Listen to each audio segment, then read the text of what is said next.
भगवत गीता के द्वितीय अध्याय को सांख्य योग कहा जाता है।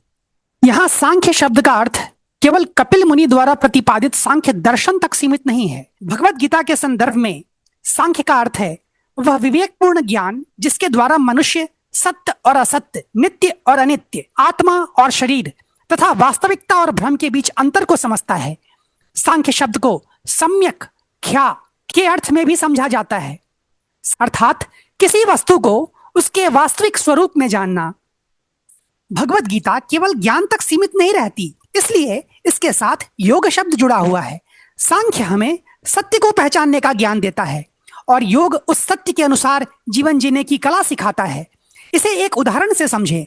यदि कोई व्यक्ति जानता है कि क्रोध उसके लिए हानिकारक है तो यह ज्ञान सांख्य है, लेकिन जब वह वास्तविक परिस्थिति में क्रोध को नियंत्रित कर लेता है तो यह योग है।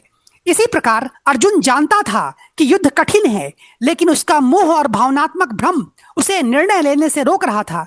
श्री कृष्ण ने पहले उसे ज्ञान दिया, फिर उस ज्ञान के आधार पर कर्म करने का मार्ग बताया।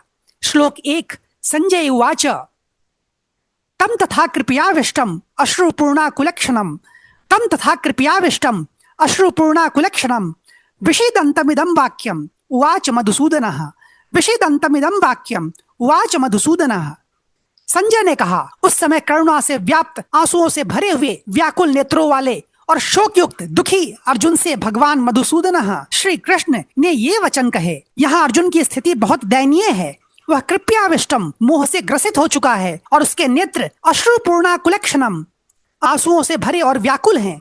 वह युद्ध के मैदान में अपने ही सगे संबंधियों को सामने देखकर विषीदंतम, घोर मानसिक अवसाद, दुख में डूब गया है। जब मनुष्य का विवेक मोह के कारण ढक जाता है तो वह अर्जुन की तरह कर्तव्य से भागने लगता है। ऐसी स्थिति में भगवान श्री कृष्ण, जिन्हें यहाँ मधुसूदन, मधु नामक राक्षस का संहार करने वाले कहा गया है, अर्जुन के मन के इस मोह रूपी राक्षस का वध करने के लिए आते हैं।